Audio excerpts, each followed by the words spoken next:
వాక్యమే శరీరధారి అయ్యే లోకరక్షకుడు ఉదయించే. పాపాన్ని శాపాన్ని తొలగింపాను, రక్షకుడు భువికే దించెను. ఊరువాడా వీధులలో లోకమంతా సందడంట. ఆడేదము కొని ఆడేదము అరే పూజించి గణపరిచేదం.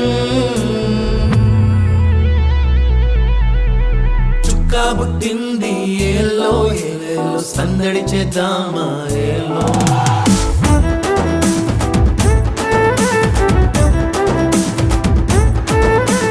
రాజు పుట్టినాడు ఏలో ఏలేలో కొలవబోదామా